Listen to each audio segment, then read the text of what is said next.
Okay, so three or 4 minutes to introduce yourself, and we're going to go in reverse alphabetical order. So that means Strickler. Mr. Rob Strickler, you are first. Thank you, Kim, and thank you for moderating this event. Thank you for everybody who put this together, and thank you all for coming out tonight. We all agree, Tracy, Lucia, and I, that it's a good thing to do this together. It's a good thing to have all the candidates together so we can all answer the same questions. You can get answers from all of us at one time. For those of you who don't know, I was born down in Lower Bucks. I grew up in Levittown and Fairles Hills. I went to Pennsbury High School. I married my high school sweetheart, who's back there enjoying the pretzel right now. And we have built a really wonderful life for ourselves here in Bucks County. So we just retired a while ago. And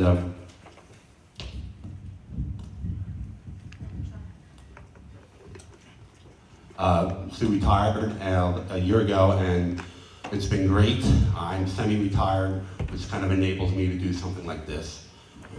I am running for office without getting into too many details as to why I'm running. I'm primarily running because I'm an American citizen.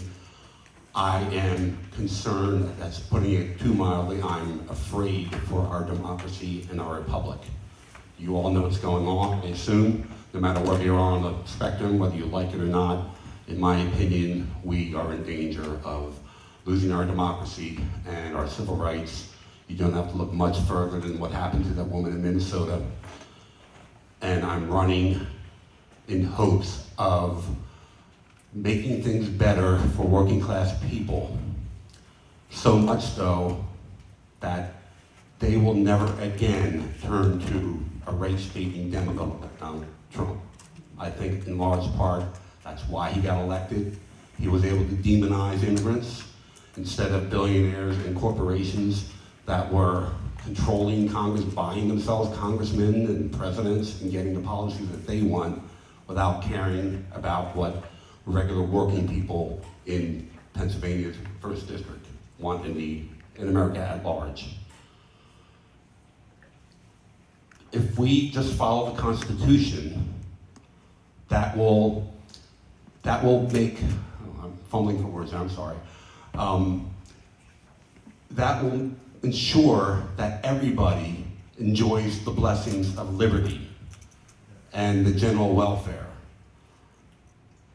Not just the wealthy people, which we've allowed this to go on for the past 50, 60 years. It's far too long. We have to end that and get money out of our elections. Once again, I thank you for showing up, and I'll be happy to take your questions when the time comes. Thank you.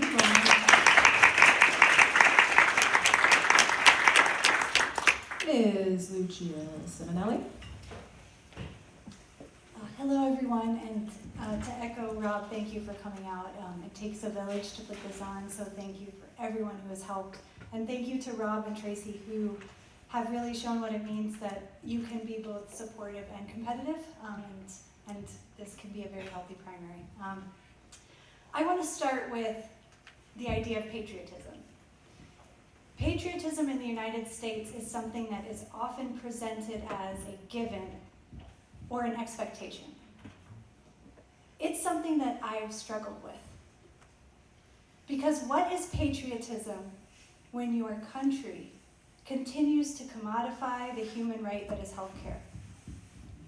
What is patriotism when my country gives hundreds of billions of dollars to an industry that seeds disinformation and blocks real action on the humanitarian and affordability crisis that is climate change? What is patriotism when my country directs almost $1 trillion to an agency that has never passed a full audit, that violates international law, and we strip veterans of their benefits and dismantle foreign aid? What is patriotism when my country is violently going after my family and friends and colleagues who are part of the immigrant community that is the lifeblood of our nation? because they've been used as scapegoats for the real reasons that we have things like crime and financial insecurity. And those reasons are a system and a tax code and a regulatory structure that rewards the greed of oligarchs who are fueled by repression and inequality. But the irony maybe is that I found my patriotism within the very government that I blame for so much. I found patriotism in the halls of Congress when I worked in the United States Senate because I felt the power that is our legislative process. It's the culmination of a relay from the voter to the elected official to the process of creating policy that has the promise and the potential to fix so much of what has made me question pride in my own country. But when someone like Representative Fitzpatrick gets confused about who he serves, when he only stands up for us in the moments where he feels his grip on power slip, he disrespects us and he breaks democracy. I'm running for office because my patriotism has become the active pursuit to protect the process that has given me hope and to restore power to Congress, our first branch of government, and the House of the People. Thank you.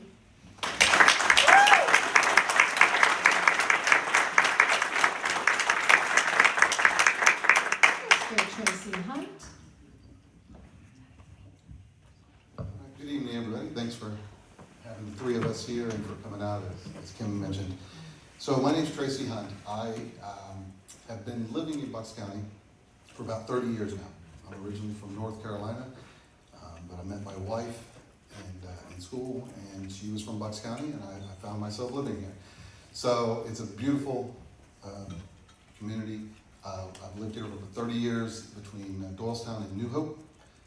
I am an attorney. I've been an attorney in Bucks County for about 27 years, and I've been a university professor. I'm a tenured full professor at Delaware Valley University, where I've taught business law for over 20 years there as well.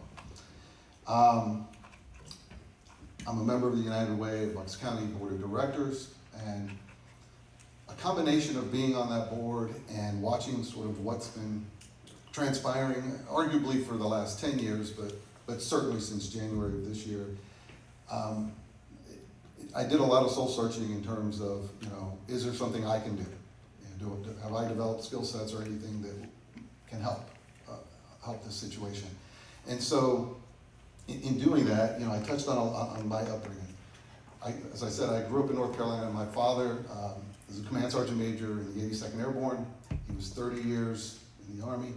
I don't want to talk about it in past tense. He'll turn 86 in March. He's still there. He's still in Fayetteville, right outside of Fort Bragg. But he did 2 tours in Vietnam, 4 Bronze Stars. He's literally the real deal when it comes to what you think about, to use Lucia's word, think about a patriot, right? He's an old farm boy from Oklahoma who made a career out of the Army. And my mother grew up in Western Pennsylvania, and her father, my grandfather, was a U.S. steel worker, worked at a zinc mill across the street from the house they grew up in. And so, as I've gone through my life, I've realized that there's, I've been offered some gifts and some advantages, and I've learned some stuff over these years. And as I sat there really getting frustrated and mad, and angry and fearful, as Rob was talking about, I thought about what my father would say, which is, either do something or shut the hell up. And so I decided that I was going to throw my hat in the ring. What has motivated me is I'm just so distraught by the amount of divisiveness in our society. It's certainly within politics, but it's permeated into our society over the last 10 years. And it's terrible, right? It's not just, it's culturally divisive now, it's politically divisive, and it's even within the respective political parties out there. There's a lot of blame to go around, and that's not what we're supposed to be, right? It's we the people, and I think one of the common threads you're gonna see is Lucia and Rob and I, you know, it's a democracy thing, right? We have a constitution, we have this phenomenal democracy that, you know, almost 250 years ago, our founding fathers put together for us, and we're letting establishment politicians, in my mind, we're letting establishment politicians take that away from us. They're taking our voice away from us. This is our government, not theirs. And that's where my frustration lies. And again, mine, and you'll hear that tonight, lies with both parties to some extent, right? The Republican Party I don't consider a political party anymore. They have gone off the cliff into an authoritarian regime. But within the Democratic Party, and that's why I joined it, it's a big tent. And so I'm hopeful that my message as a modern Democrat, and you'll hear me using that tonight, and I have a handout sheet about that. My lane in here is that I'm a litigator. I spent 25 years litigating cases. I can be very strategic, and I know how to work my way through it. So my hope is that you will give me an opportunity to explain that to you tonight. You'll take one of my sheets, and you'll consider me for the Democratic primary when it comes to May. Thank you very much.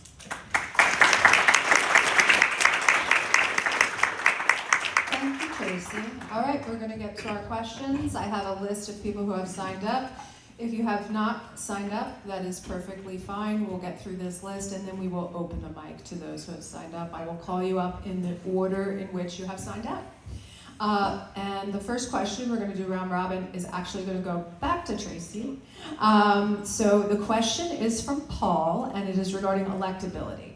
The question is, what makes you think you can beat Brian Fitzpatrick, who, despite his voting record, portrays himself as a centrist acceptable to all? Okay, great.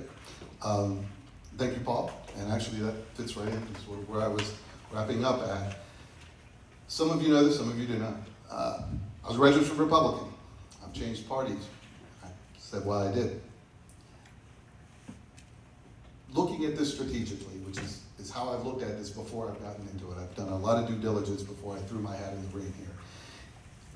There's, some of you may know, some of you may not, there's 85,000 unaffiliated or independent voters just in Bucks County. This does not even include the sliver of Bunko that we're in right now. In the 2024 election that Brian Fitzpatrick won, these were 85,000 people who voted in that 2024 election. That made up 20% of the total votes in that election. And if you think about that, there's nobody winning, even with Brian winning multiple terms, he's never won by more than 20%. All right, but 20% of the voters in 2024 were independents or unaffiliated. There's only a 10,000 voter difference between the Republicans and the Democrats in Bucks, with 10,000 more Republicans. Those 85,000 will decide this election. I urge you to read my sheet on Modern Democrat, but I am a former Republican. I'm familiar with that world. I've interacted with those people over my 25 years. I embraced all of the Democratic policies that are out there. But I can go to those 85,000 and I don't have an agenda. I don't have a 15-year Democratic voting record to have to answer to. I can talk with them, in a very similar position that I'm in. And I think that will resonate. And frankly, with all due respect to the establishment Democratic Party in Bucks County at least, they've put up 4 candidates. And the definition of insanity is doing the same thing over and over again and expecting a different result. And in my opinion, that's what they're doing again. Thank you. Thank you. Next up, we're going to go Rob for the same question. If you need to repeat it, always let me know. The question was why do I think I'll beat Brian Fitzpatrick? Yes, especially for him as a very successfully presenting centrist. Centrist, yes. Well, we know that's not really true. Whether people, you can convince people in the district that is true about Fitzpatrick, I think I can. Because, first of all, running as an outsider, someone who's never held public office and never had any ambition to hold public office, I can credibly stand up in front of people where I grew up, or in the central part of Bucks County, or in Horsham, where my wife and I lived for 10 years. I can talk to people and tell them, you know, I've been an independent, I've been a Democrat, I've been a Republican, I came back to being a Democrat. I've been a Democrat now for 11 years, and I can say to them, to me, a political party should be like a jacket you wear. It should fit you. You should be able to, it should, you know, fit your style, so to speak. And if it doesn't fit anymore, take it off. I'm running as an independent who is running as as a Democrat because I believe, as you know, the party establishment of both parties, obviously, are just seen as not working for people. Most of the people I know have had it with the party establishment, and they want people from the outside to run for office. People like Graham Plattner up in Maine, people like Kat Abigazela out in Illinois. There really is a movement in this country looking for people who have not been part of a party for 20, 30 years, who will not vote the way the party wants them to vote, but will vote in a way that, come hell or high water, I'm gonna work for you, my fellow Americans, working class Americans, and nobody else. Thank you. Lucia? If Representative Fitzpatrick calls himself a centrist, then centrist is synonymous with spineless and not knowing where you stand. To beat someone like Fitzpatrick, we don't need to try to be like him. We need to show people why we're different. Yes. And I think will be echoed across this panel, but running for office without the backing of an establishment party is hard. But there is a silver lining. And one thing is that I don't have a party or a consultant telling me what to say or how to say it. The tools we have are the tools of listening to people and talking to people, and that will inform our platform and our stances. And I think that's how you win.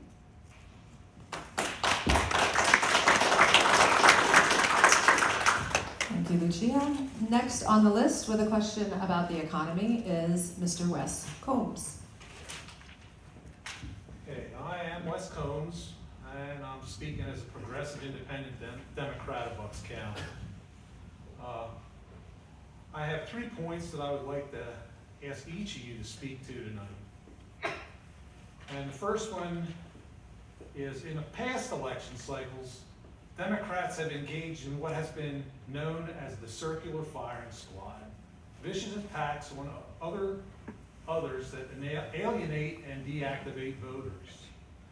How will you as a candidate keep your campaign maintaining a civil posture on social media and in the press and public forums while pointing out your strengths? And this also includes the candidate that isn't present tonight. Lion Brian has given you all the fodder you need. Point 2 is, what steps are you ready to take to help working families with the cost of goods, groceries, health care, and to get Americans on the path to national or universal health care that's been proven to work in Canada and the EU? And thirdly, what are your proposals or moves, and how will you resist establishment pressure to reestablish the rule of law, remove the fascist mobster regime from our government, and will you speak the power? Thank you, Wes. I wrote them down. I think, well, I'm happy to take them if you would like to have them. Lucia, you are up first on this one, and I'll remind you all, because that was a multi-tiered question. Thank you, Wes. Yeah, well, we can make this one 3 minutes if we need to. So Democratic kind of history of running, and then we went into universal health care, and then we went into, resisting the pressure of the establishment within the current regime. Wes, tell me if I got that wrong. All right. There we go. Okay, 3 minutes, let's Yeah, let's go 3 I have minutes to. on this one. Okay, to start, I think we avoid the circular firing squad if we focus on issues. And there is enough to talk about with respect to issues right now that we don't have to get personal, and there's no need to get personal. So, committed to a primary that is issue focused. The second, affordability across the board. Universal health care and affordability. University, yes. Okay, let's start with healthcare. There's no reason why we as a party should not capitalize in this moment when so many people are facing our broken healthcare system. I am talking with family that I've never talked before about politics with, and we're talking about universal healthcare right now. This is the moment, because people are tired of these Band-Aid fixes, these extensions that are maybe successes today, but in 3 years, failures again. There are steps to take towards Medicare for all, if we can't get there quite yet. There is a bill that's been introduced where it's Medicare for all for states, where states can submit to a waiver program and establish their own universal healthcare system, so that the states who are willing right now are laboratory spaces to show people how Medicare for all can work for everyone. Affordability, there are so many levers that need to be pulled. I want to focus on electricity prices. Electricity prices are skyrocketing. We are on the same grid as Virginia, the state with the most number of data centers. And we have now in the neighboring county, in Bucks County, in my county, approved and are building a data center. Before we understand how to assess ratepayer protections, before we've made investment in transmission infrastructure and upgrades, and before we have invested in clean and cheap energy. The cheapest form of energy is utility scale solar and onshore wind, not new natural gas plants. So we need to start talking about smart energy policy, even if that's not what the short-term politically attractive solution might look like. And the last question was, what are your proposals or moves, and how will you resist establishment pressure to wait or delay movement, to take democracy back, establish the rule of law, and remove fascist mobster regime from our government? I like that word, mobster. Thanks for that.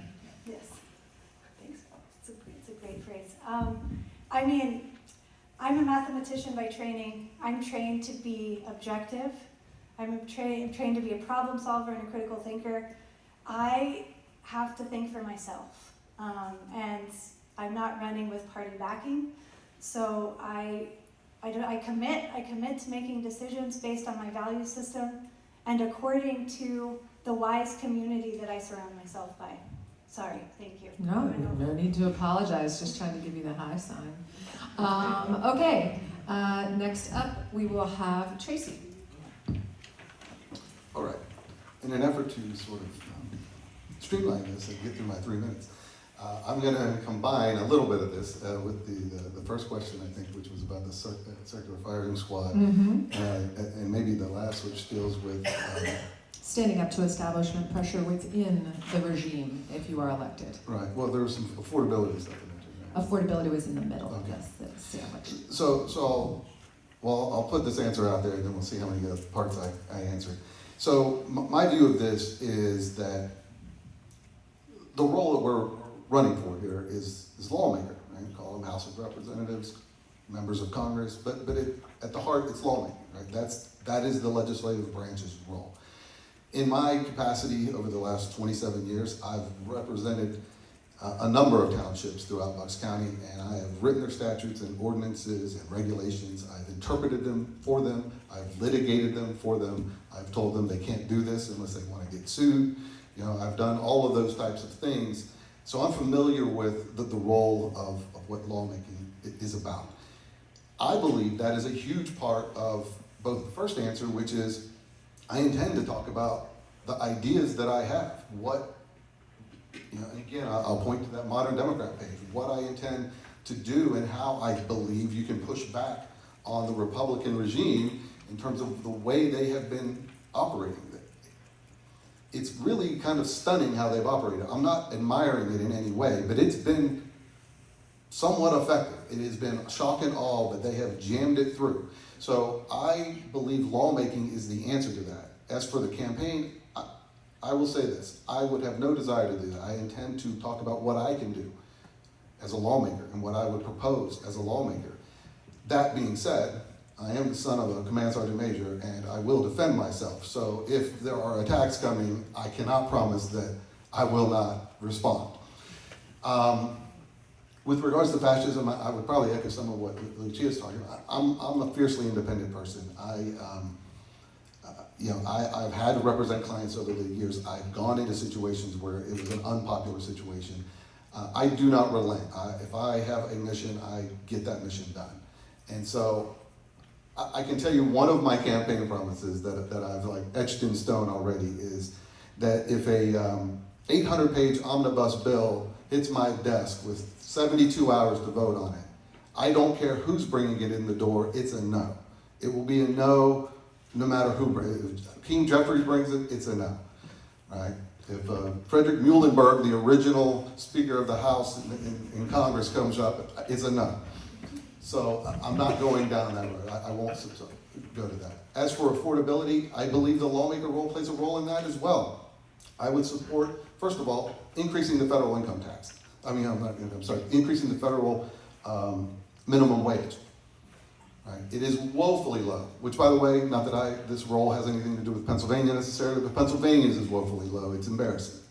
Every state around us is in double digits. We're still at the federal minimum wage.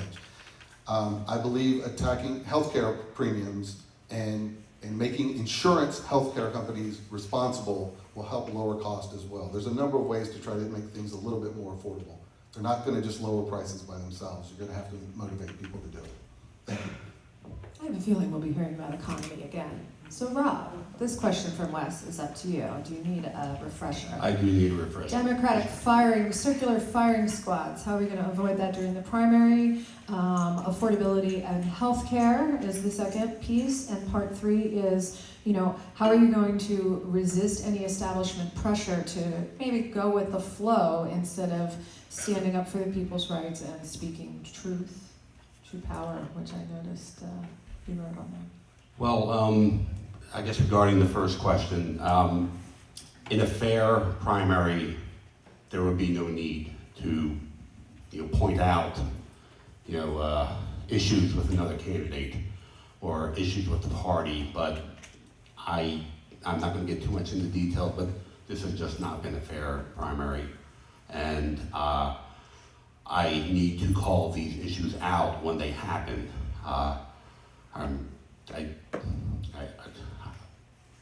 I was at a committee meeting last night where the chair of the Bucks County Democratic Committee actually interrupted my talking in the middle of it because he didn't like something I said. And there's an issue with Vote Builder, a program that we use to find people to help support us. And we've been using it. It was given to us for free in October. And January 5th, they cut us off from it. Now, they've cut off the other candidates too, at least the ones who are using it. But, I'll mention my name, Bob Harvey. He has a lot of money. He can afford to pay for it. We didn't put aside any money to pay for it because we thought it was free. And we're using it great.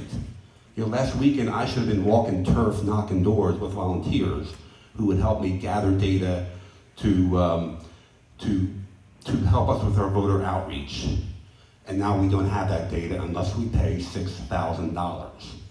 Thankfully, some people are stepping up. Some committee people are stepping up to raise funds for us. I say that because I don't know Bob Harvey. He's probably a good guy. But from the beginning, every endorsement has gotten behind him and all the party power has gotten behind him. It reminds me so much of Hillary Clinton in 2016. It's so obvious that I just think it's gonna, that's why I'm running in part, is because I didn't think he could win. So I'm not going to shy away from pointing out issues with other candidates. What was the second part? Universal healthcare and affordability. And I to another thing. Yes, Universal health care, if you go to my website, and I encourage you to do so, go to the issues page, I have a lot of very specific and what I think are bold ideas. The kind of bold ideas that Elizabeth Warren was just describing today or yesterday. That's how we win these elections. We have to have bold ideas and not run a conservative campaign that seems more designed to not lose than to win. Universal health care is something that we're the richest nation in the history of the planet, and 30 other advanced nations have this. We don't.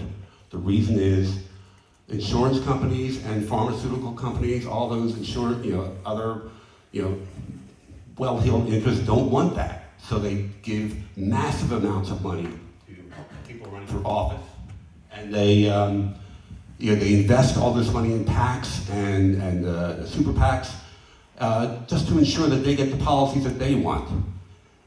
A donation to them is not a donation, it's an investment, and they expect a return on that investment, and they get it. If I get to Congress, I'm going to do everything I can to have a single-payer health insurance system, which is basically the government runs it. That's what Obamacare was going to be before the insurance companies got their mitts all over it. Amen. I gotta talk faster. Do I have time to answer the last question? I apologize, you do not. All right. What was the last question, just so? The last question was about establishment pressure once elected, to speak truth to power and stand up for the people within the regime. Okay, well, I'm done. But nobody's going to tell me what to do if I get to Congress. No party, nobody, no how. And here you are. Next up is Brian Klein.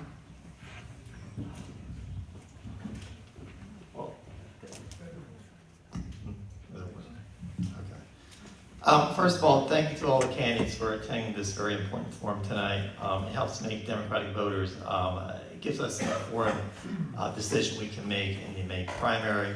And hopefully you'll be having more forums in the future, and hopefully Bob Harvey will be also participating in those forums. So I had a question about electability and also about healthcare, but they were pretty much answered. So I'm going to switch to foreign policy, if that's okay. At the turn of the century, the U.S. engaged in gunboat diplomacy throughout the Caribbean and Latin America. The U.S. intervened and installed regimes friendly to U.S. corporate interests. This imperialist foreign policy was named the Monroe Doctrine. With the recent intervention in Venezuela and threats against Colombia and Cuba, are we witnessing the U.S. reverting to its imperialistic past in the Western Hemisphere? Very interesting question. Thank you, Brian. We are going to go with Rob first. Short answer, yes. It's ungodly, distressing to see how this administration just went into Venezuela, and again, I'm going to revert to money in our politics, our elections. The Exxon and Chevron donated tens of millions, hundreds of millions of dollars to get Republicans elected. Now they're getting a return on that investment. You don't have to overthink Venezuela, it's about oil. And now that it's happened, now that they've gotten rid of Maduro, why not install the woman who won the Nobel Peace Prize, who won the election before? She actually won the election, but Maduro wouldn't let her take power. Put her in charge of that. Trump and his people are going to fight that because she's not going to allow them to just come in and plunder her country. She's going to stand up and say, all right, you want to get oil here? Then you're going to have to pay us a fair fee to mine us for oil. Regarding the other countries, like they're just talking about Greenland now. Can you believe that today the Danish government and British and French government are all getting together now, talking about putting their troops in the Greenland to try and deter the United States of America from just taking it over? I mean, it's great if you ask Greenland and say, do you want to be part of the United States? Would you like to be? That's fine. But the President of the United States cannot stand up there and say, we're just going to take it no matter what they want. I'm not ruling military options off the table. I mean, Canada, why insult one of our best allies ever by calling the Canadian Prime Minister the governor of the 51st state? I think it'd be wonderful, frankly, if the candidate of the United States decide, why don't we form a country together, a new country, new constitution? I think that'd be a great opportunity. But the way Trump's doing it, he's a goddamn idiot, sorry. He's an idiot. Our foreign policy, how much time? 5 seconds? All right, buzzer beater. Okay. I mean, he's directing our NATO allies. He's letting, China is going to invade Taiwan, and they're going to do it because of the way Trump runs his foreign policy. I'll leave it there. He's horrific. Tracy, are we returning to our imperialistic roots? As Rob said, the short answer there to yes, without question. I mean, obviously they've even coined the Don Rowe doctrine nonsense, which is just juvenile. At any rate, I believe part of the problem in politics is the amount of hypocrisy, gaslighting, and straight up incompetence, and that's a sign of incompetence from them. First of all, the Monroe Doctrine. If they could have, by controlling the Western Hemisphere, you might as well have been controlling the entire globe back then because of the nature of warfare and transportation. So we live in a global economy, global on all fronts, not just financially, but in international relations. So that's an obsolete doctrine to start with because it's a global economy, period. Evidenced by how quickly we can deploy our military. Speaking as the son of somebody who has been deployed in the military, my problem with what's going on is, his just laissez-faire approach to deploying our military. I mean, these are people's, sons and daughters, and he's doing it for whatever the hell reasons he's doing it for, but you shouldn't be doing that. That is our military are not there for his pleasure, and so I have a big issue with that, obviously, and I don't think that's being taken into consideration when they're deploying these things. I do believe, look, we have a right to protect our country and to make sure that we don't have nefarious people. I believe there was probably some validity to China getting into the Panama Canal too much. And if we want to push back on that, that's one thing. That's you can do that type of stuff. But I believe they have adopted gunboat diplomacy, which I think is the worst thing possible. We don't need to do that. We are a superpower. We're not some little punk on the corner trying to. We're not North Korea trying to make a name for ourselves on the global stage. We are the global stage, and we are the superpower. We should not be conducting ourselves that way. Period.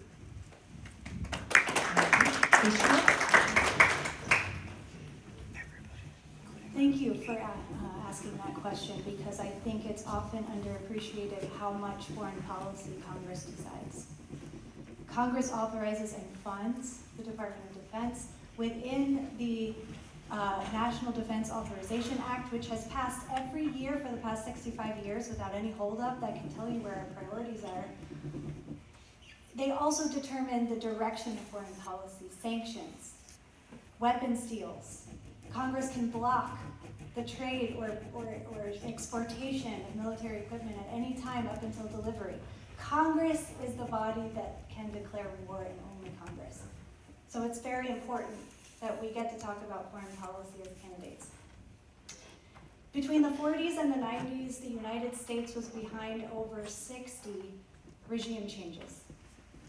It is important that we know that sometimes our interventions are not out of morality, but out of special interest. In the 50s, we helped topple a democratically elected leader in Iran because they wanted to nationalize their oil, and that was not in our best interest. So I do not think the question is either whether Maduro was good or bad because he was bad, or whether now there could be change or not, which there's not, but whether we should be intervening and whether we should be deciding for other people. I think the United States needs to change fundamentally how we act. We need to act with more humility and more respect because we are part of a global system. Right now, we're bullies.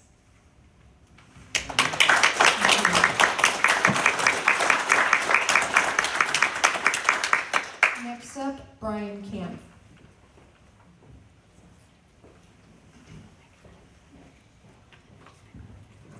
Hello, Brian Camp, Levittown. Drove all the way up here. Hi, guys. Thanks for coming. Yeah. First, thank you to all of the candidates. We start off with, let's say, the pledge: liberty and justice for all. Bucks County has become a national sensation. We do have a lot of power. Our current congressman is using it the wrong way, in my opinion. And my question is basically to put everything together. If elected to office, you won. You're there. It's your first day. You got your first meeting. You have all the power of Bucks County behind you. How would you hold this administration accountable while trying to help the nation heal together? Because I think that's going to be one of the big words in here, because people want direct retribution for everything that they're saying. We're not blind, okay? We know what's going on. We're using our eyes because we're here. Because if we weren't, we'd be someplace else. So my thing is to, if elected, what's your first thing you're going to do to hold this president, this administration accountable? How are you going to rein them in? And then, how are you going to hold these people that are doing these things? I mean, it's my Abraham Lincoln question. He was in the same conundrum. You're going to be there with the power to vote. So your legislation, your planks, all that. Now it's time to put, rubber to the road. What are you going to do? That's my question. Thank you. Thank you. Tracy, accountability balanced with healing a nation. Thank you for the question, Brian, and for driving all the way up there. So obviously that is a conundrum, right? Because it is, I think healing is needed for sure. That being said, I believe that accountability outweighs that. I think if you handle accountability and you handle it transparently and with a level of fairness and something we haven't seen a lot of lately, some due process, I think that you have to hold people accountable for their actions. So that would be part of what I would be wanting to do right out of the gate. Whether that is doing articles of impeachment or whether that is calling in some of the secretaries of some of these agencies, some of these departments, HECSEP, NOM, and things like that, and holding them to task, and either using the financial levers that Congress has to basically cut off their finances, or to put them into what would be a government version of some kind of receivership where Congress will oversee their agencies, things of that nature. But they have to be held accountable for their conduct. And I think if you don't do that, that's disrespectful to the millions of Americans who have been watching this happen. There are going to be people upset on the other side thinking that this is, he's coined the term of witch hunt and he's made it apply to everything. And that's gonna be their natural knee-jerk reaction, is to go to that. So I think you have to balance, you have to make sure that you're doing it with a level of due process and transparency. And I get it, Washington is not exactly known for its transparency, but I believe that's one of the reasons why I want to run. I don't believe in back office deals and things like that. Be transparent with what you're doing, hold people accountable, and I believe people will respect that. Thank you. Thank you. Lucia.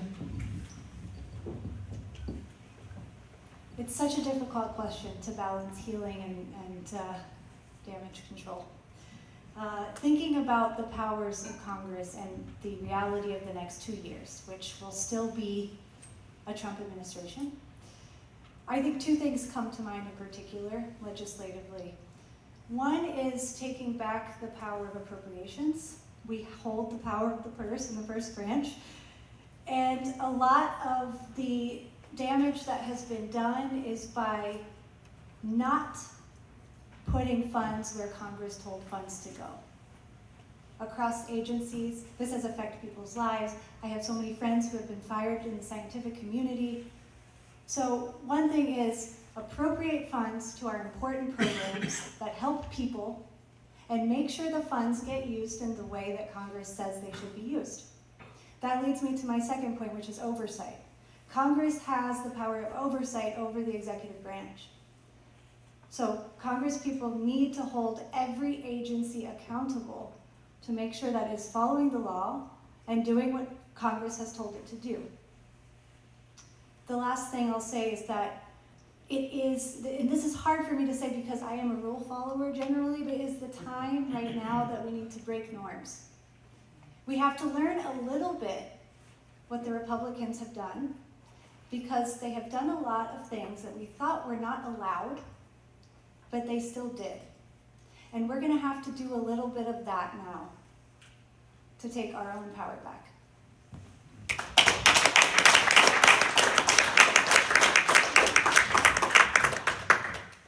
Rob? Yes. So Brian, thank you for that question, and Lucia is right. I mean, it's difficult to balance healing versus accountability. This is a time for accountability. I'm sorry. I want to have the healing, but we have to have accountability. Getting to accountability, flipping this seat and flipping the House to control the Democrats is a start. And they can start using their power to try and block this agenda. And I mean that, block this agenda. This is an autocratic, authoritarian agenda. Let's be clear about that. You know, supporting a government that is marching us to dictatorship is not something that Congress should be doing. Ideally, we would get the Senate back. I don't know that that's going to happen. You asked me what I will do on the first day. I want to do everything I can. If I can work with some Republicans and get some good things for working class Americans, I'll do that. But on the first day, I'm going to sign my name to just about any impeachment article that's out there. I'm going to write up my own impeachment articles.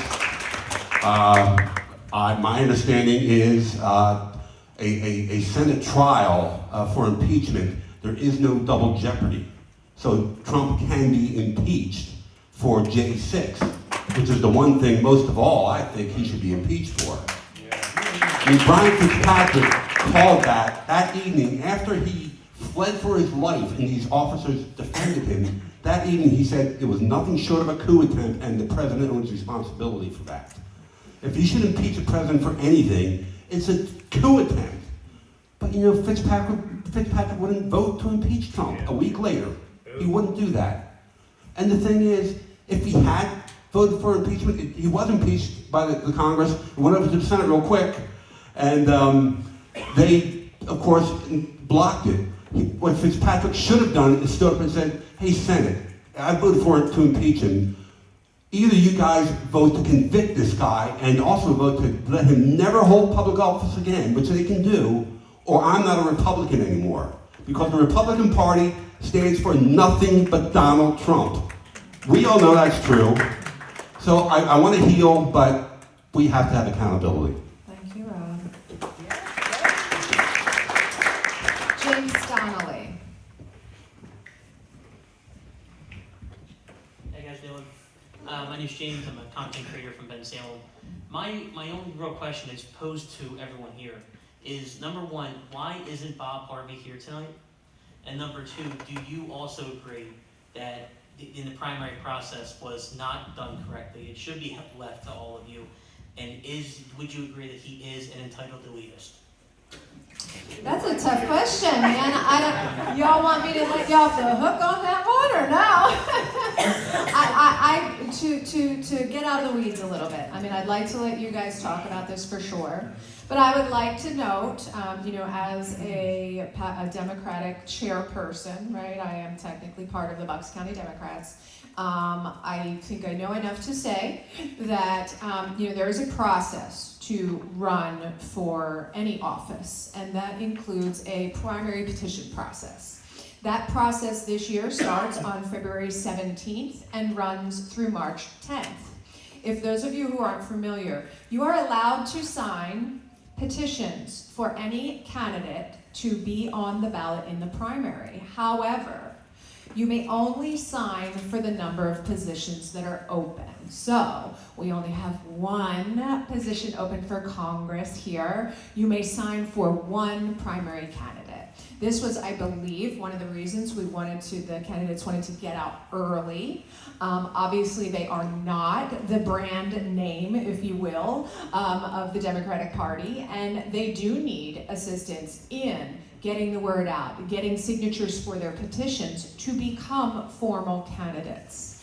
I'll talk about that again. I'm going to remind you all about that because we're going to want you to sign up for notifications lists for these candidates whom you like, so that you can be aware when they're circulating petitions and they can come to you and get your signature if you so choose. That's where I'm going to leave it. There is a thought that you are not formally a candidate until you have submitted your petitions and they are accepted by the Board of Elections and the, I'm sorry, it's not the Board of Elections, it's way higher than that for Congress. There is an idea that you're not a candidate technically before that. Bob Harvey did express his interest in participating in forums once official candidacies are in place for these. That said, I'm going to turn it over to Lucia to go first. Thank you for asking about primaries because I think they are critically important. In a race where we have yet to beat the incumbent, who is very strong, it seems like a very smart move to use this few months that we have to test different voices and strategies and give people a choice. Because to beat someone like Fitzpatrick, we need to create excitement. And if we create excitement now, we have a stronger unity behind whoever the candidate is after May 19th. I also think we make each other better. We get to hear ideas and exchange ideas. And so the reason I'm disappointed that Bob Harvey is not here is because I think we can all benefit from having a forum like this one. I don't want to speak to, I don't know Bob personally. I've heard he's a very nice person. I think that I haven't been a part of the Democratic establishment locally. I've worked at the federal level, but I have not worked locally with the Democratic Party, so I can't expect them to support me right out of the gate. What I would like to see is the chance to earn that support, and I would like to see the people have the choice in May.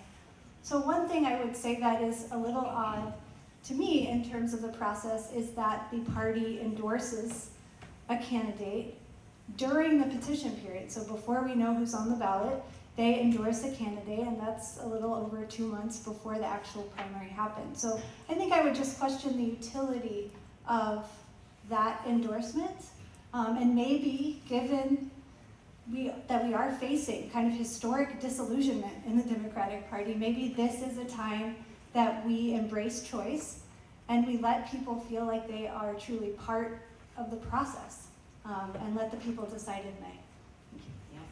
Yes. Rob, you are next. I'll echo what Lucia said. We should have no endorsement. We should have an open primary. We should hear from working class men and women, voters, Democratic voters, registered Democratic voters in the district, including Horsham, voting and saying who they want to be their champion against Brian Fitzpatrick. Now, in the off chance that they pick one of us, imagine, you talk about excitement, that will be national news. If I win the primary because we didn't have an endorsement process and all the voters in Bucks County, the Democrats said, Rob Strickler's our guy, that's going to be an upset like Davy and Goliath. And, obviously the Democratic Party will give money to that candidate to run, but other people will support that candidate as well, and it's going to be a huge deal. If Bob Harvey is the candidate, it's just going to be another Democrat running for office. He's been part of the party for like 20, 25 years, and that's great, that's wonderful. There's actually nothing wrong with that. But in today's environment, there's nothing good about that either. I mean, unless he really can distinguish himself and say, I'm going to take on Trump and I'm going to do this and that, and puts out bold ideas, but he hasn't put any bold ideas out there. If you go to his website, what is there? There's nothing but vague ideas about the American dream, which is wonderful. How are you going to restore that? Go to my website, to the issues page. You're going to see, I believe, bold ideas with specifics on how we're going to get there. So I guess I'll leave it there. I kind of forgot everything you asked, to be honest with you. Is he entitled to lead us? Whether he's entitled or not, he's obviously the establishment candidate. He's getting all the support and endorsements that, frankly, he shouldn't have from the chairs of the parties in both Montgomery and Bucks County. It's really obvious. Thank you, Rob. Tracy? Well, I'm clearly not going to deviate too far from this, because obviously you see the three of us are here. And we did invite Bob. So, and Kim, you can correct me if I'm wrong, but you said the petition started on February 17th, right? And the BCDC endorsement meeting is on February 21st, right? That is my understanding. Yeah.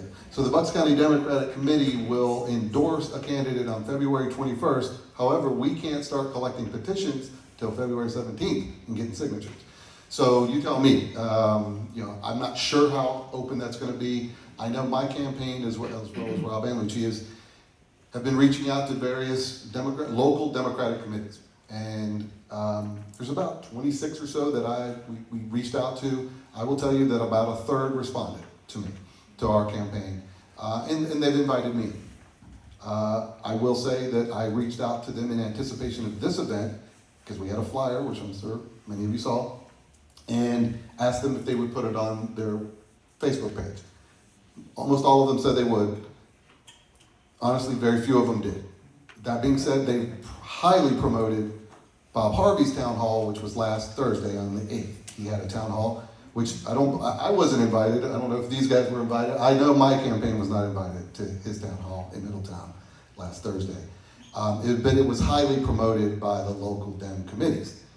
So you can take that information for whatever it's worth. To me, it seems to be a pattern of some kind. Interestingly, last week, he and I ended up at the same Dem committee meeting in Buckingham. And so it was just me and Bob, and we had a town hall setting like this for about an hour long.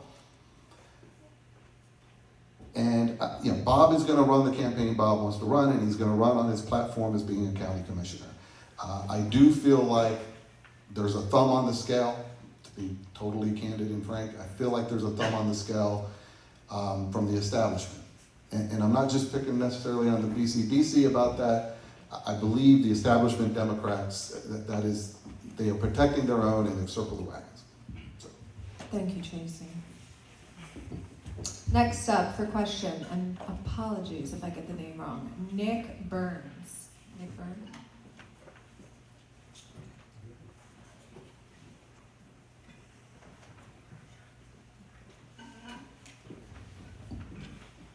Hello, good evening. Thank you all for being here, for hearing our voices and our questions. So my question for the candidates here tonight, considering the numerous crimes committed by Trump, various members of his criminal administration, and assuming our current administration remains spineless to impeach him, and again, everyone who's deserving of it, once elected, will you join to help lead impeachment efforts in the House and work to abolish ICE and work to establish new Nuremberg trials for the fascists in our streets terrorizing our fellow citizens? Once all criminals are removed from government, what are your top 3 policy goals you will all fight for? Thank you. Rob, you're first.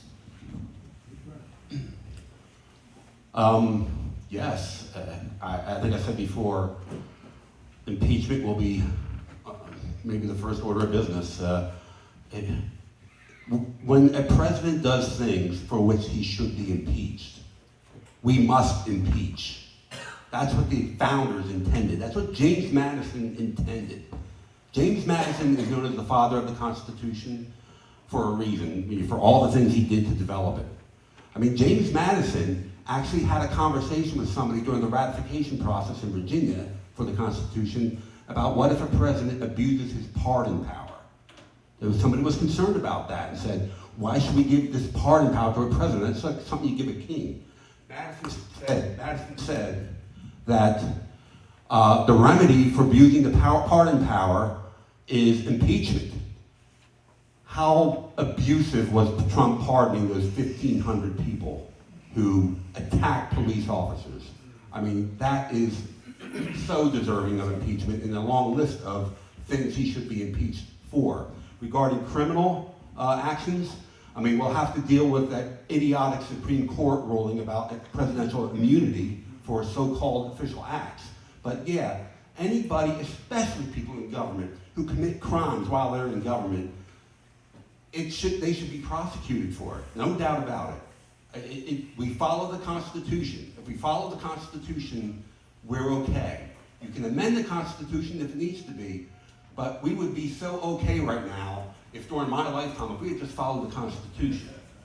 I'm going to give you a little more time on this one too, because there were two other pieces to the question that I want to direct you to, which was abolishing ICE and what your stance is on that, and what are your top 3 legislative priorities? I think those are both important questions. Yeah, at least defund ICE. It's ridiculous. $170 billion they gave to ICE.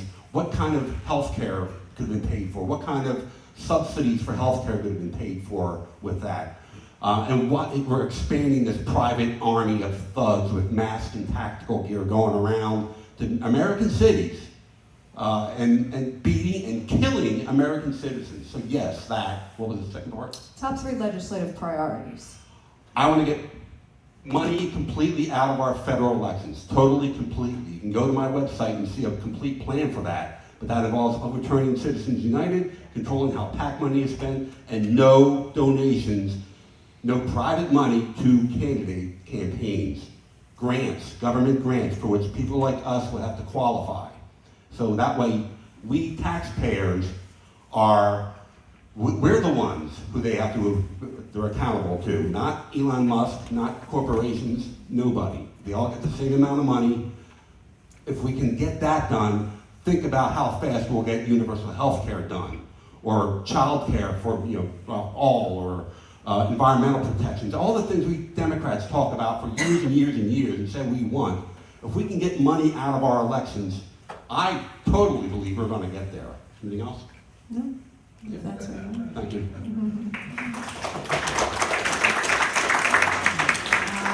Lucia.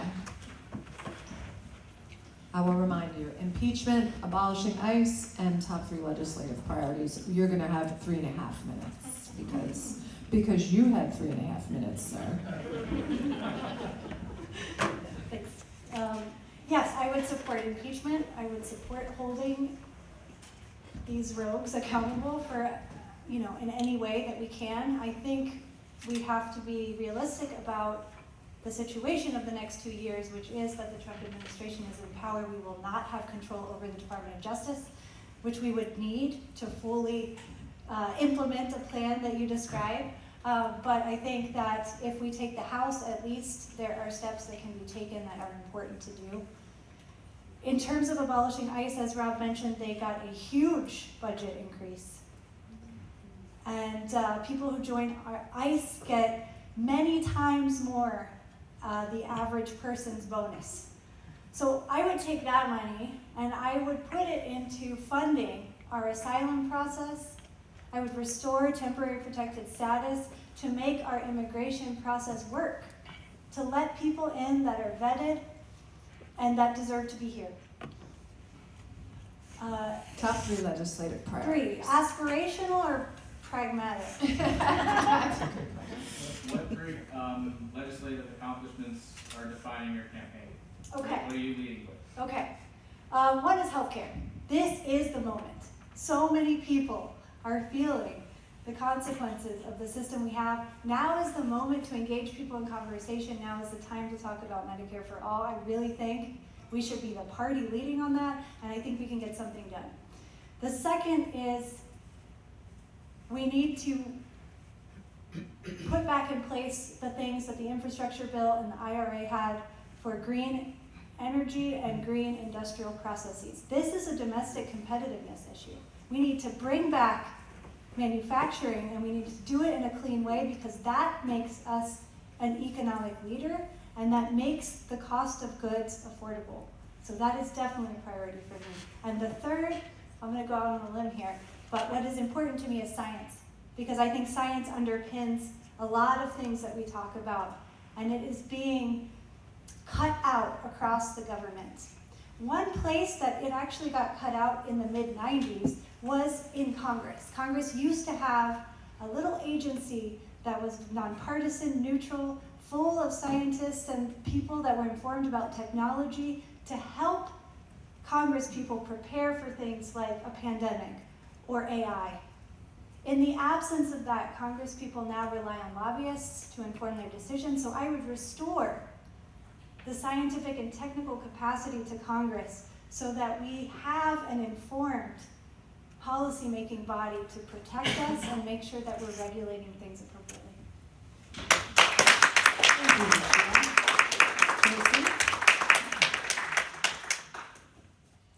Thank you for the question.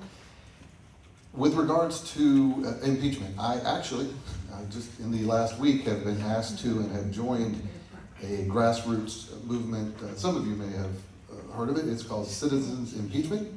They have, I am the 70th candidate that is now part of them, and the only one in Pennsylvania. And it is a group of congressional candidates. There's about 6 or 7 Senate candidates in there. And if you're not familiar with it, their number one item, obviously it's in their name, right, is that, and that's part of it, in us being part of this group, is to, on day one, to sign articles of impeachment. So, and I will be totally candid in that when I first met with them, and they had reached out to me, and they've been, contacting me for a little while, and we spoke, and we discussed this, and I said, I don't want to be performative, and I don't. I'm not going there to be performative. And we had a nice back and forth about it, and I realized what we were getting at, right, which is Congress has a role. We have an obligation, right, and we're the body that brings the articles of impeachment. The Senate has their obligations and what they're supposed to do. If they choose not to do their responsibilities, that's on them. But in our discussions, I was like, you're right. It's not performative for me to sign that. That's actually my duty. That's what I should do. We have a constitution. My job as a lawmaker is to, enforce that. There's clearly violations, so I will be signing an article of impeachment. What the Senate does with it when it gets up there, that's their responsibility. And if they don't want to live up to their constitutional responsibility, that's on them. So yes, short answer there, obviously the longer answer is yes, I will be. With regards to ICE, we touched on this a little bit as well. My view on this is that, again, to Lucia's point, we control the purse string. Congress, lawmakers, we control the purse strings. I would rather control their funding and, quite frankly, execute laws that will constrain them.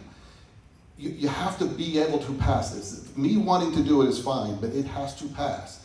So I'm about revising, the statute and regulations that control them, that let them operate. So in other words, giving them very specific, you are permitted to do this. You cannot go into a restaurant, a landscaping business, an immigration center, a church, a daycare center, right? That will be a shall not in the bill.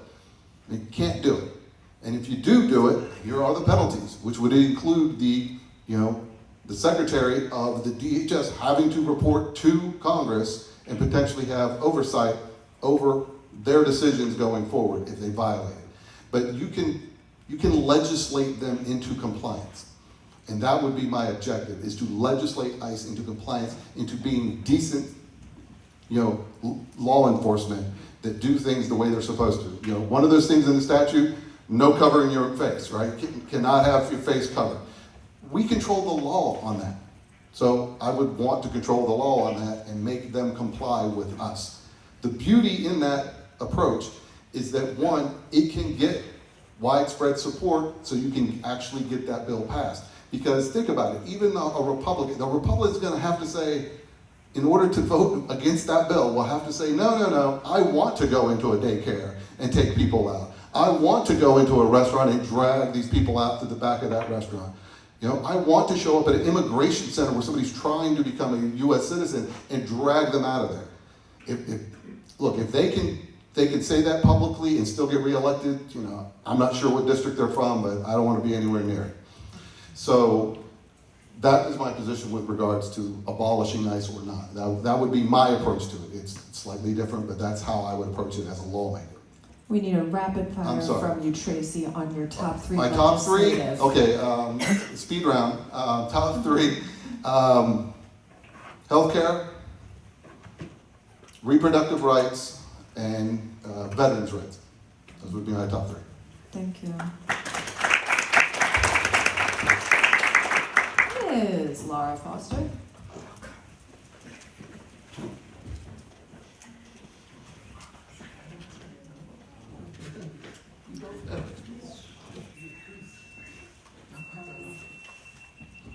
Hi, so part of my question was actually already answered, because I was very much interested in campaign finance reform, but it's under the auspice of corruption and lack of trust in our government.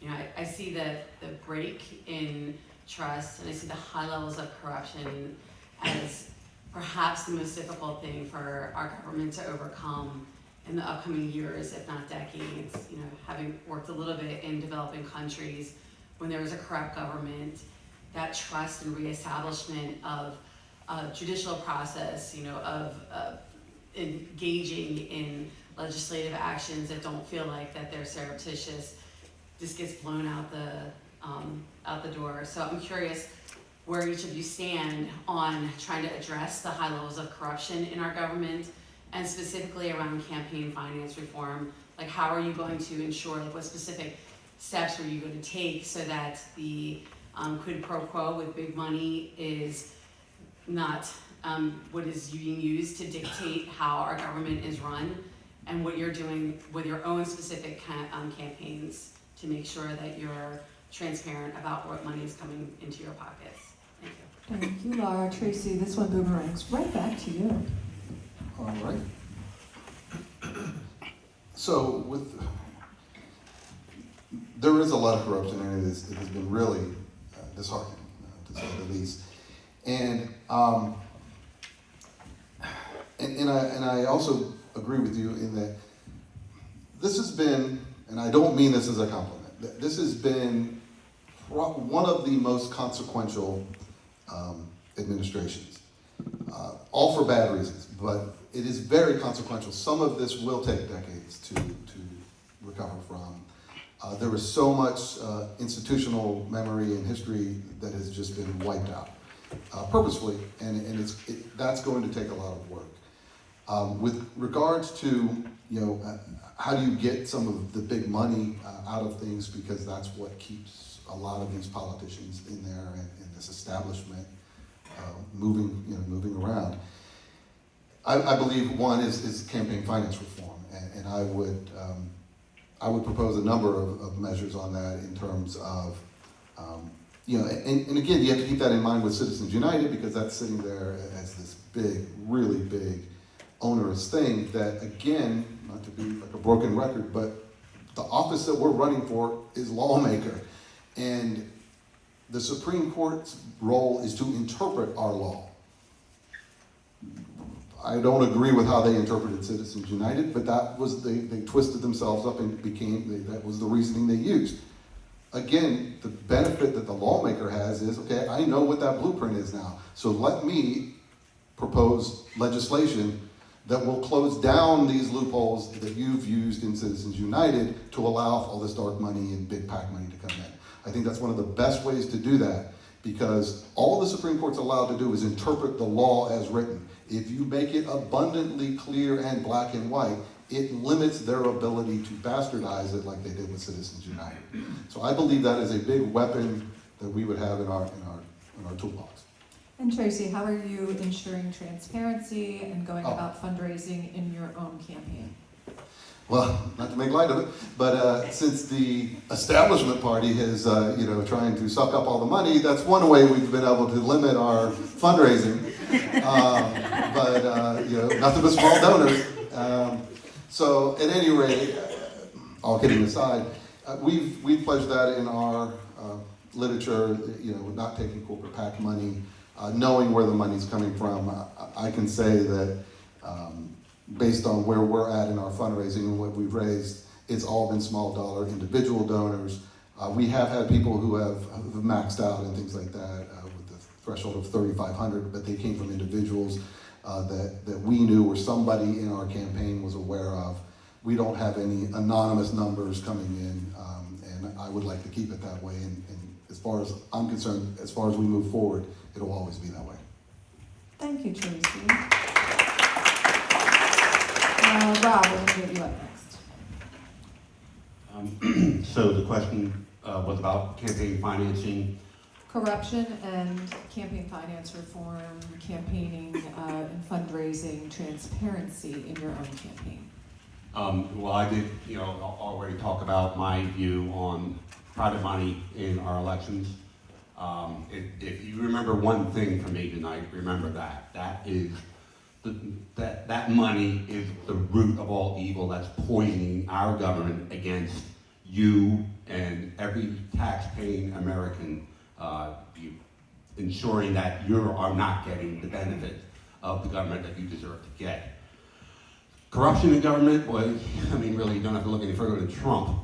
The guy, this was a few months ago, he had some kind of event down in Mar-a-Lago or something, where he had, meet Donald Trump. If you're one of the top 25 buyers of his meme coin, you can meet Donald Trump and have a dinner with him. So he appeared there with a podium with his presidential seal to reward the people who bought the most of his meme coin. That is a president enriching himself by using his office. Nothing, don't overthink it, that's what it is. And I don't know if that's impeachable. I'm gonna look into it because I think it should be. There's also corruption with members of Congress trading stocks. It's ridiculous that people actually have their stock portfolios following Nancy Pelosi or somebody follow her exactly, and they're making out like bandits because they know that these people in Congress, they know things that we don't. They have kind of like an insider trading thing going on. Again, I'm going to tie it back to money in our elections. I believe if we have that, people will be able to control better the quality of character and integrity that gets elected to our government. Transparency in my own campaign. I'm totally, if I get to Congress, by the way, I'm going to be as transparent as hell. You won't even see me, you'll look right through me. But nobody's going to tell me something that I'm not going to share with the public. You better not tell me something that you don't want shared with the public. But as far as my campaign goes, I'm like Tracy. We're plodding along with our fundraising. We don't have a lot of money, but we're getting there. We're getting some momentum. I will say that we're having a celebrity coming to Bucks County to fundraise for us, someone who noticed us nationally, and hopefully when that happens, we'll be kind of flush. But for now, we're just moving along and raising money. We report our earnings to the FEC, like we're supposed to do, and everything's right there in front of everybody. We don't get any money from corporate tax or anything like that. I told our volunteers, no money like that, for our campaign. Thank you. Lucia.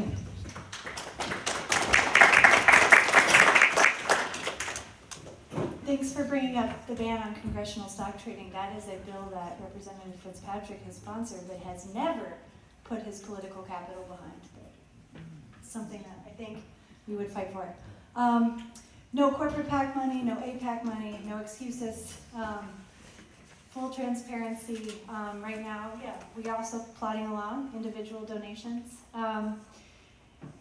In terms of once one is in Congress, I worked for a senator who made his #1 issue dark money and campaign finance.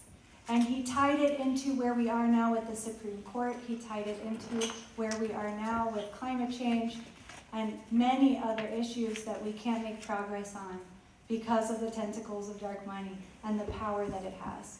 And one thing that I learned from him is that also to avoid it from the inside, it takes being very informed yourself.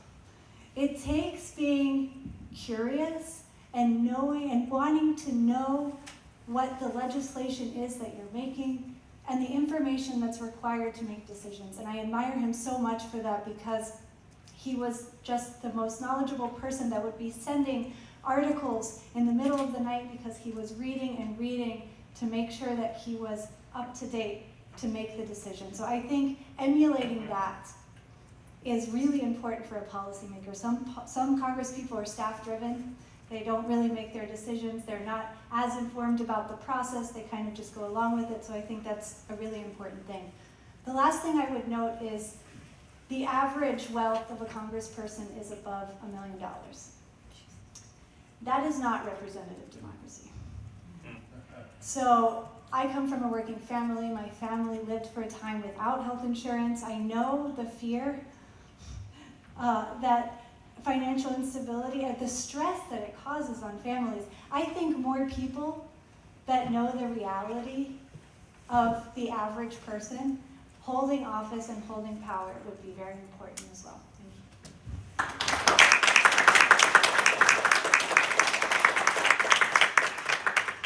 you. Next up, Manan Panya. Apologies if I mispronounced. Please correct me. No, you did wonderful. Yeah. High school was fun with that. Not bad. Hi all. First of all, thank you for running. I think it's very important. It seemed like there were candidates that thought that there was a runaway election of some sort, but it's glad to see that everyone is showing up for the community. My question, it seems like you can't turn the television on without hearing something about AI.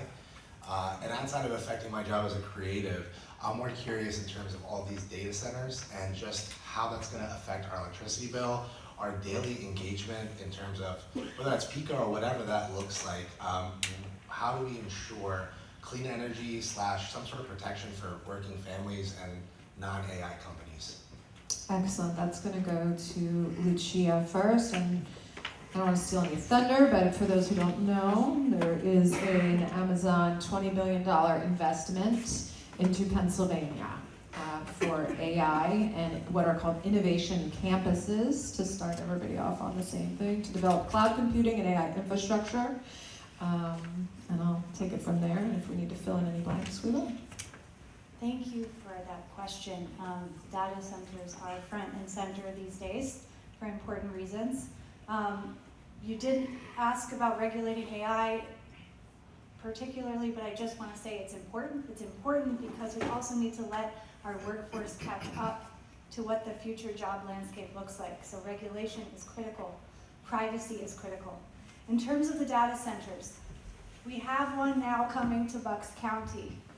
And the process by which that was decided is approved by the county. It was done, as I mentioned before, without the assessment frameworks in place to know what will happen to the ratepayer. The decision, the agreement that determined who bears the financial burden was made between PECO, the utility, and Amazon, the developer. Because this had to do with interstate transmission of electricity, it was approved by the Federal Energy Regulatory Commission, FERC. That agency admitted, after it had to approve this deal, that it doesn't actually know how to do that. This is a new thing. It's not prepared to assess consumer protections yet.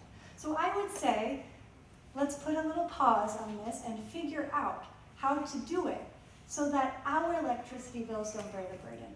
It also has huge impact on our environment and our well-being. Pennsylvania is 49th in clean energy build-out. That's practically last.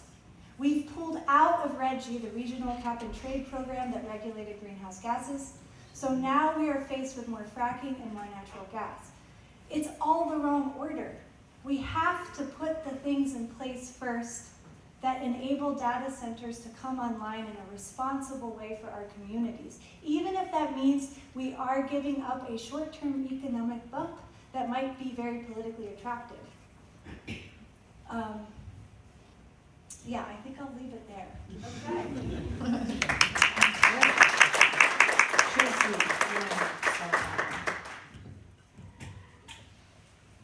So I'm going to echo some of this from what Lucia was talking about. I mean, I would say that it appears that they've gotten the cart before the horse a little bit, right? That being said, you can see the attraction, right? It is an economic boon to the Commonwealth, but I think doing that without the proper, and I'm going to say oversight, because in some of my policy positions on this, I believe in some government oversight, we'll call it. It's also known as regulation, but some people get their back up about the word regulation of industries. But there are industries that I believe need some oversight, and this would be one. I think that with the just sheer amount of wealth that corporation has, and this isn't about penalizing the corporation. I know a lot of people are advocating for, let's just penalize these companies. I'm not talking about penalizing them, but to Lucia's point, we don't know the effects of some of this. So if you don't know the effects of it, you should err on the side of the people and the community and potentially the environmental impact and any number of these unknowns, these question marks. Hey, if they end up having to overpay, Amazon ends up having to overpay because we overestimated the impact of these things, then we'll work that out on the back end. But it seems to me that they've sort of done this the opposite way, which is gotten a deal that Amazon certainly can live with and Pico can certainly live with. And my guess is that we're going to pay the price for that, once this all shakes out and we see what the real damage is. That being said, I believe the power of AI in and of itself as a technology is going to be transformational in a lot of ways. Not all good, to your point, right? I think there's going to be jobs that are going to get lost. There's going to be retraining that's going to need to be done for certain folks so that they can transition into a different field because they don't have that anymore. But I do think it's a burgeoning technology that it's coming. So we need to figure out how to control it. Thank you. Bob? Regarding the data center here in Bucks County, or a data center being built anywhere, there has to be, regulations in place that basically say, Amazon, whoever, you want to build a data center here, you have to secure the power for that. Probably Lucia would like this. You got to put up, 500 solar panels on top of there and have windmill and everything and to generate that power. Ideally, that would be how we would do it. Do you like that? Yeah. So, and I don't know the feasibility of that, but yes, why don't we, for data centers, why don't we use environmentally sound green energy to power them? But if that's not enough, then the company itself has to secure its power without raising the rates on the people who live in the area.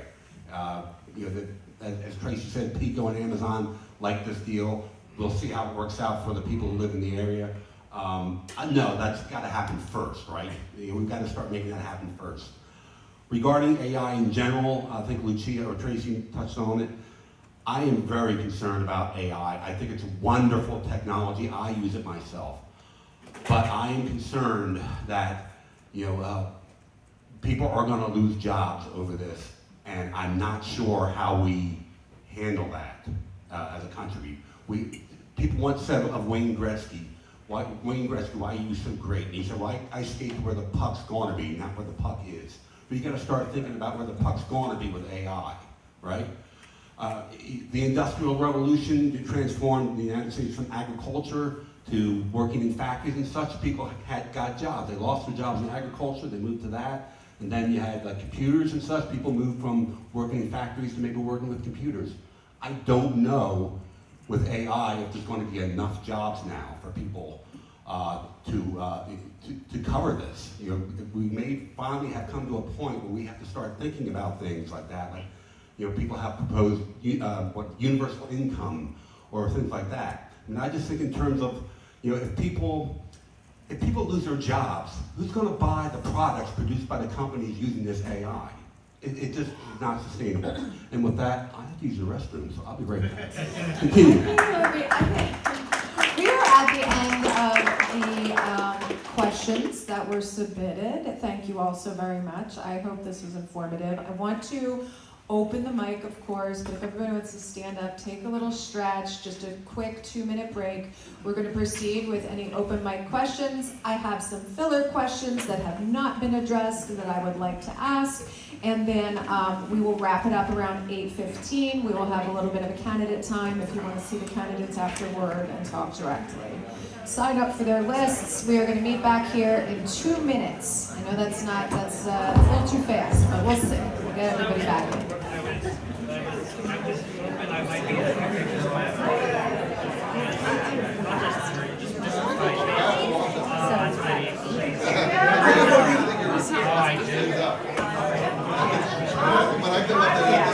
I don't even know who else is. I know we're here. Yes. No, we've got 80 people.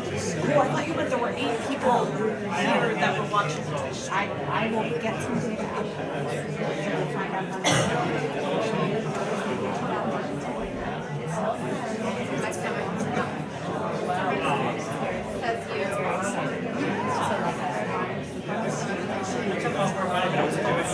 Thank you for thinking of it. I've texted it to a bunch of people and being like, I know you cannot make it.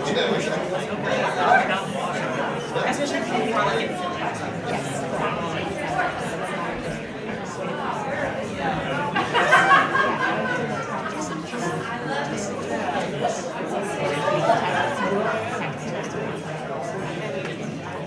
So I did this or that. What was the topic? Just like chair. It was next to chair. Yeah.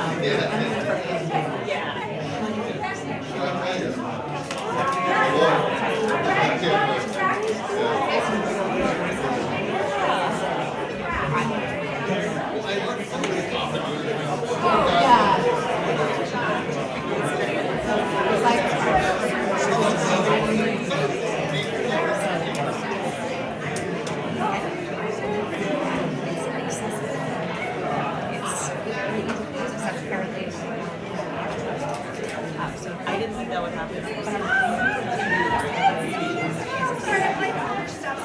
So much fun. So yeah, pretty good. I just think it's enough.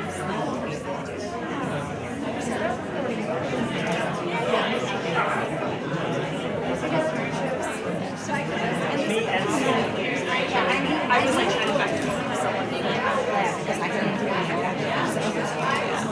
I wasn't saying anything in that chat.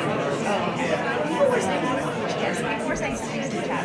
I did go to it's very good. Probably doing it. So yeah, so.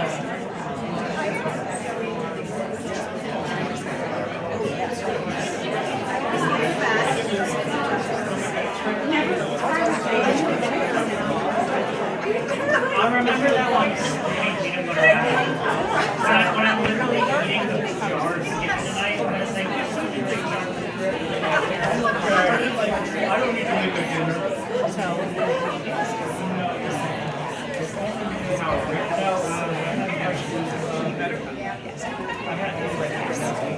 Okay, everyone, if we can make our way back to our seats, we're going to spend probably just a few more minutes and wrap it up.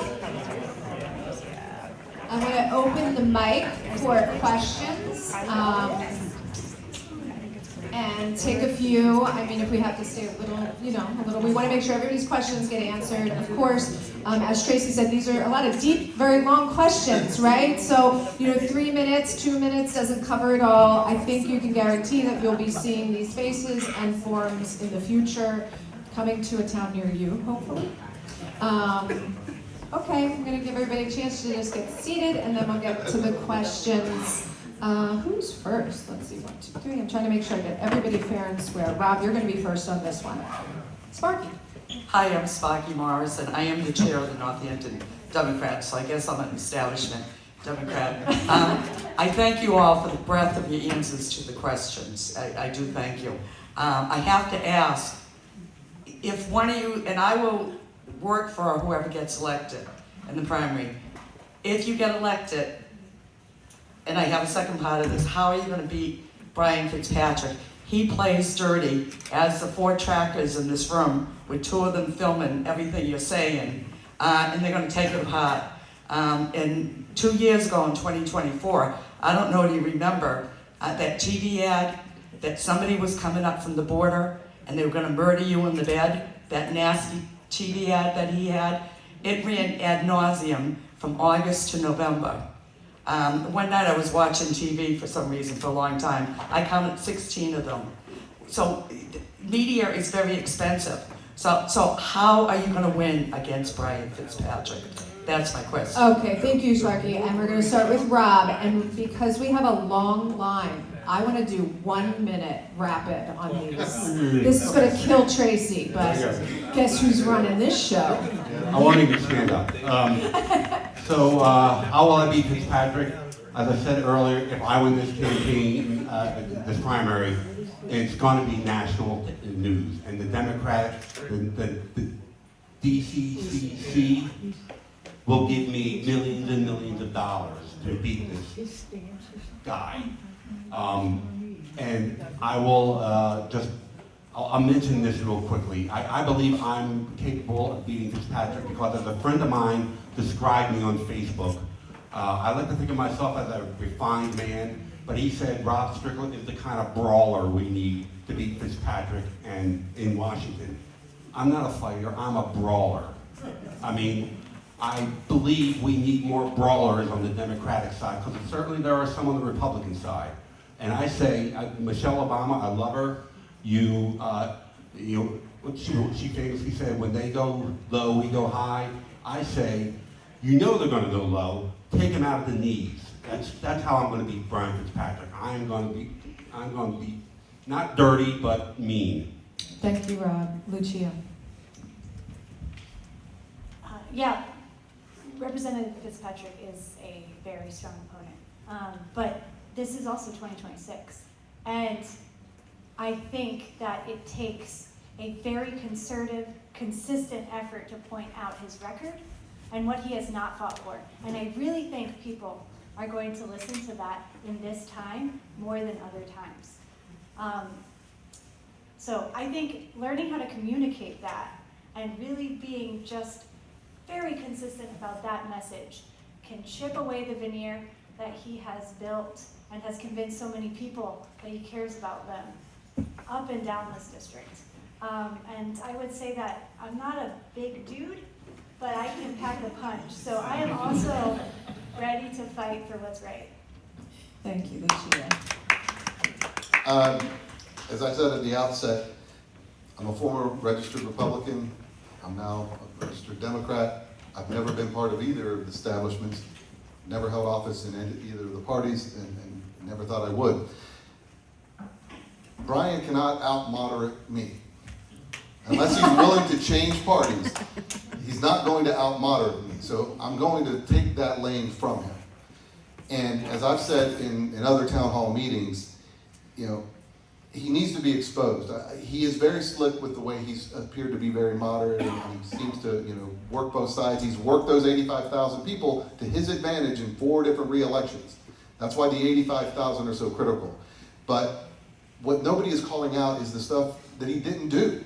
On the bill, we knew he voted the wrong way on that, and then he voted no and it didn't matter. But nobody called him out for saying, why didn't you go on a single cable news network and call this bill out? If you thought this bill was so bad, every cable news network would have had it. He didn't go on one. He's the co-chair of the Problem Solvers Caucus, the co-chair of that. He's got supposedly other moderate Republicans. Not a single one he could convince how bad that bill was. He voted no. It was a terrible bill, wasn't it, Brian? But nobody else joined him on that.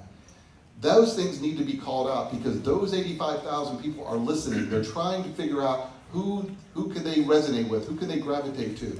He cannot out-moderate me. Thank you very much. Next up. Yep, thanks. Hi, I'm Joel Hoffman from Doylestown. Hypothetical. You succeed in beating the establishment candidate and becoming the Democratic candidate. You beat Brian Fitzpatrick. And when it's time to be seated in Congress, the House Speaker refuses to seat you, and there are 10,000 ICE agents and Proud Boys, I'm not sure there's a difference, circling the Capitol. What do you do? This goes to Tracy. We're boomerang back to you, Tracy. So you're saying Mike Johnson is, he's still the speaker and he's not going to seat me, right? Okay. I just finished talking about those cable news shows. I'm on every one of them, and I'm there nonstop. I'm staying at the Capitol.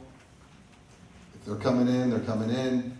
Again, I'm the son of a command sergeant major who did 30 years in the 82nd Airborne. I'm not leaving, and so and I'm gonna amplify it in every which way I can. I think you have to be willing to expose what's going on, and I think there's too much establishment that doesn't want to expose this stuff. Rob?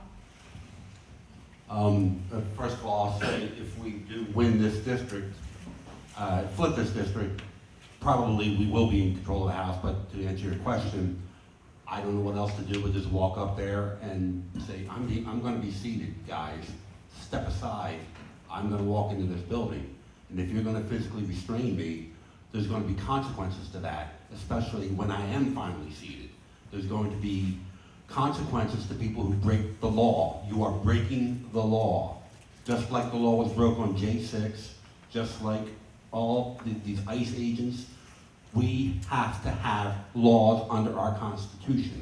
I recognize that we have a president who blows his nose into the Constitution, but you have to stand firm and you have to be able to just look the Gorgon in the face and say, you're a goddamn Gorgon, get out of my way. I'm gonna go in here and do my job. I don't know what a Gorgon is, but thanks for that. It's I'm Medusa. gonna use it. Snake-haired woman. Oh, okay, good. Thank you. You learn something new every day. Lucia. Yeah. Lucia. I would pitch a tent. I would stay there and I would have a party and I would invite a lot of people and we would just stay there and we would talk about it and we would have a peaceful time and we would broadcast it and I like camping, so I will stay there until they let me in. There you go.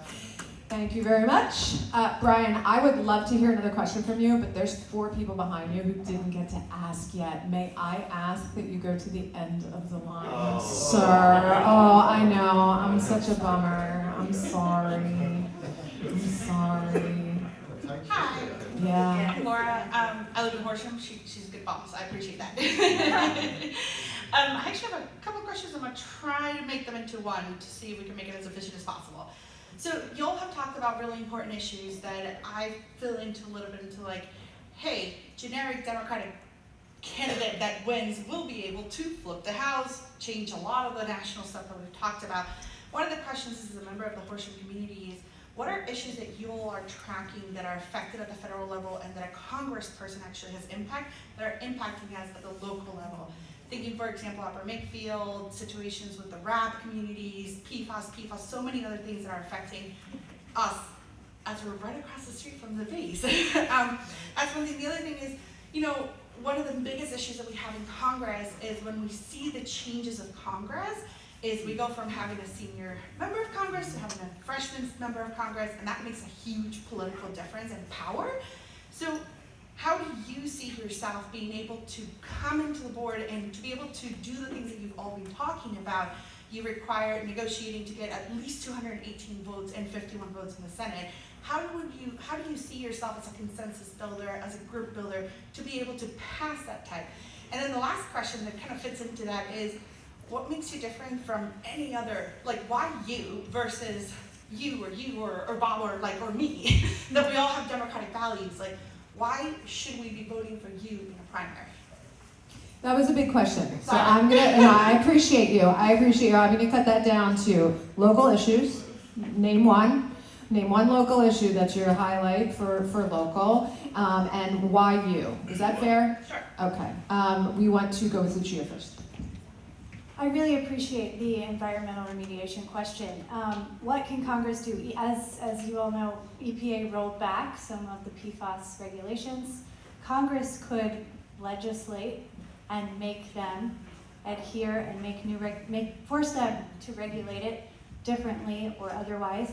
But also, there are things that Congress can fund, like the State Water Revolving Fund, that has grants for things like PFAS remediation. So there are multiple avenues to tap into existing programs and make sure that those programs are executed accordingly. The other thing is about being a freshman member. If someone's a senior member but isn't doing anything, then it doesn't matter. And that's what we have right now. Representative Fitzpatrick is a senior member. He has more or less his choice of committees, but he's not using his power for us. So if you replace it by someone that has to work their way up, I think they could still make a big difference and a bigger difference. Lastly, I guess in terms of differentiating candidates, I think there's many ways to be qualified for this job. I have the qualification of having worked on federal policy now for 7 years. I worked in the United States Senate. I'm a scientist by training, so I bring that perspective. But the perspective of also living here and living in Upper Bucks County, which is not a place that gets as much political attention. So I think I also bring a voice of people that aren't always heard. Thank you, Tracy. Yeah, there was a number of clawbacks, right, pocket rescissions that the Trump administration has done, that pulled back a lot of funding that would find its way down to the state and local levels. They did it in a lot of ways, right? Environmental was one of them, right?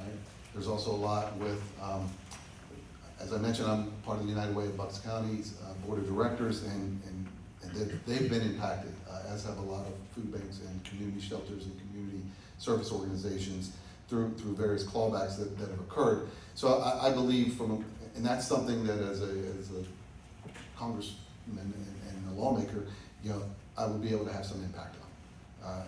Differentiation of you with the other primary candidates. Again, I've touched on this. I believe my experience in litigation, in working with townships and writing ordinances and statutes and regulations and enforcing them and interpreting them for elected officials gives me, I don't need somebody to explain it to me. I don't need somebody to give it to me. I can take a bold idea, and I don't need the establishment because I'm not going to be letting them guide me. And I can put forth these bold initiatives that hopefully when I get into Congress, I may be a junior congressman, but at the same time, if it's a good idea, and if it's something that has a wide swath of appeal, which I believe if you use some work ethic and some creativity and some objectivity, you can write statutes that you can get a number of, even colleagues that don't agree with you all the time, get them on board with the idea that that's a winning concept and we can get stuff done. Rob, local issues and junior congressman. Regarding local issues, I used to be a software product manager for a company that made software for nonprofits, helped them raise funds and run their businesses. I had clients who it was my job to make them happy, to make sure the software was functioning properly, and if they had an issue, to work with support and help them. That's the approach I'm going to take as a congressman. I'm going to see the constituents as clients, people who deserve my attention, people who, if they tell me there's an issue somewhere, I'm going to see to it that if I can help, I'm going to help.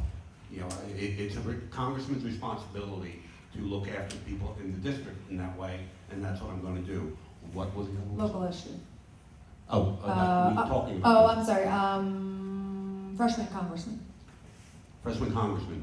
How do you feel about that versus an established? I think Lucia put it very well. What the hell is Brian Fitzpatrick doing with his power anyway? I mean, he's been there 10 years, and what has he really done? I mean, he's done a few nice little things, and the community, I'll give him that. But on the big things, he's fallen flat on his face. I mean, as far as I'm concerned, not just the Constitution, but the big bill, all this other stuff. And we need people with integrity and character in there. I don't care what level you are at in Congress. The lowest freshman needs to have integrity in character and wants to follow the Constitution, that's part of it. Thank you, Rob. No, that was it. You got it. That's what I knew. What differentiates me? Differentiation. Yeah, sorry, my apologies. Thank you for the reminder. Real quick, I believe everybody in this room could be running for Congress if you wanted to. There's nothing special about me. I read about the Constitution all the time. I go back and I read James Madison's writings about the Constitution because I want to understand it. You all can do this. You all can run for Congress if you decide to, if you wanted to, and I respect that. Maybe it's not for you. Honestly, it wasn't for me. Before this year, I didn't have any ambition for this. And I'll be honest with you, you talk about term limits, I'm not going to serve more than 3 terms.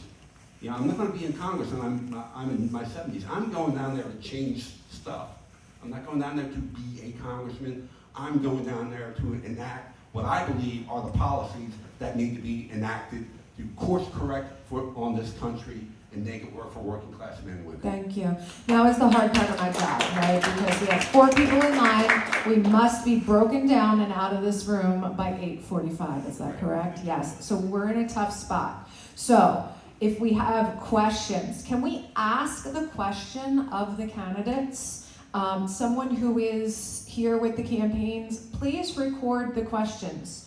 We will answer as many as we can, but I will try to hold these 3 accountable to getting back to you. How about that? All right, go ahead. Mine is really short and quick. I'm Jonathan. I'm from New Jersey, so I'm basically across the river. If you were able to save any museum ship, would you? Say it again. If you were able to save any museum ship from being scrapped or being Any sunken, museum ship, okay. yes, including the SS United States, would Okay. you try to save them? Oh, would you save any? Rob, you're first. Miranda. I mean, I believe in preserving our history as best as we can. And I think that's important, but I also believe we have to balance that against the needs of people for health care, for all the other reasons as well. I mean, I do want to preserve our history. I think it's important. As I said, I read what James Madison wrote, and I'm concerned about that. But I tend to lean towards helping people before preserving such things. And hope maybe the private sector can help to preserve those things. Do we have any differing opinions? Anybody want to take that question to a different level? Lucia? I would say, to your point, it's important we learn from history, and sometimes having those visuals and those tangibles connects us to what has happened in the past. And I think that preserving the arts is so important to our society, and maybe we don't have to make a trade-off if we just tax the rich more. There you go. Again, as a military brat and somebody who spent a lot of my time on Fort Bragg, there's no museum ships there, but there is, I understand our military history has a value to it. I would like to see that more privately funded. I watch John Oliver a lot, and I just learned that we spend $100 million on presidential libraries. $100 million worth of governmental money goes into presidential libraries. So I would be in favor of siphoning that off to help museum ships. We have run up against the clock, y'all. We didn't even get to do someone asked the question. I would like for the last 3 people very quickly, if your campaigns are paying attention, record the questions, and we will try and have them get back to you all. You can see them outside to give them your email. Go ahead and ask your question so everyone can hear it, and then we'll move forward from there. It does not.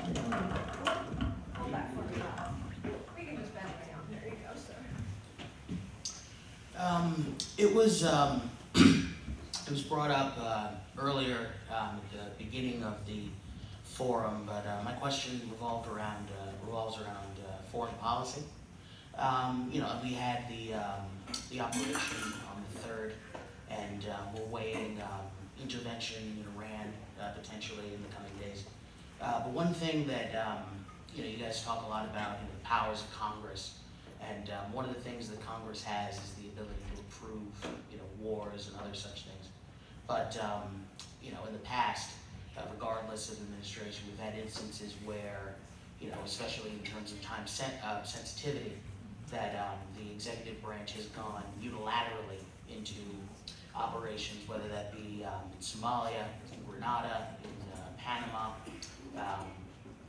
or recently in So I want to get to your question. So I appreciate the history and we see where you're coming from. So what is the question that you would like the candidates to answer? My question is regarding the recent raid in Venezuela. Had the Trump administration come to, assuming that you were elected in Congress at the time, had the Trump administration come to Congress and told them about Operation, whatever it's called, Absolute Resolve, or something along those lines, and had put it to a vote from the House and the Senate, would you have voted for it, assuming that the operation itself, the outcome doesn't change? We still get Maduro, his wife. We still do everything. That part doesn't change. But okay. Thank you so much. But had the Trump administration presented that properly to Congress would you have approved it? Thank you. Thank you for that, and we will definitely ensure that someone gets back to you. Question, real quick if you can, please. We're running up against it. All good. My name is Josh Morris. I go to Council Rock South, and I'm only 17, and I'm voting in November for the first time.